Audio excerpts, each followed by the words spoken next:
দেশ জুড়ে গত কয়েক বছরের তথ্য যাচাই করলে দেখা যায় অস্বাভাবিক হারে বেড়েই চলেছে ডিভোর্সের সংখ্যা। সকল কাজে বাধা, রিজিক সংকীর্ণতার অভিযোগও। কারো বা বিয়ে বন্ধ হয়ে আছে, কারো বা সন্তান কনসিভ হচ্ছে না। মনে হচ্ছে অদৃশ্য কোনো শক্তি আটকে রেখেছে সবকিছু। বাবা মা চিন্তিত, সন্তানের অভদ্রতা ও অসুস্থতা নিয়ে। পড়াশোনা তো একদম মনোযোগ নেই। হস্তমৈথুন, পর্ন ভিডিওতে এফেক্টেড, চাইলেও এর ভিতর থেকে বের হতে পারছেন না। অনেক রোগ ব্যাধি, শারীরিক ও মানসিক ডাক্তারও কোনো সমাধান দিতে পারছেন না। এখন প্রশ্ন, এগুলো কি জিন, জাদু বা বদনজরের সমস্যা কিনা? এই প্রশ্নের চূড়ান্ত উত্তর দিতে পারেন একমাত্র আল্লাহ তাআলা। গায়বী বিষয়ে আল্লাহ তাআলা ছাড়া কোনো কবিরাজ বা তান্ত্রিক কিছুই বলতে পারেন না, এমনটাই প্রত্যেক মুমিনের আকীদা। আল্লাহ তাআলা বলেন, ওয়া নুনাজ্জিলু মিনাল কুরআনি মা হুয়া শিফাউ ওয়া রাহমাতুল লিল মুমিনিন, যে কুরআন মুমিনের জন্য সুস্থতা আর জালিমের জন্য কষ্টদায়ক।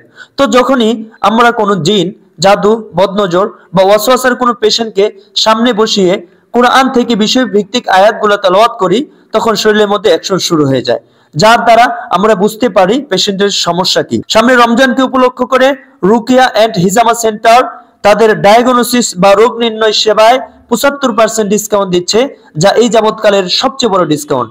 তাই আর দেরি না করে আজই আপনি আপনার সিরিয়ালটি কনফার্ম করে ফেলুন।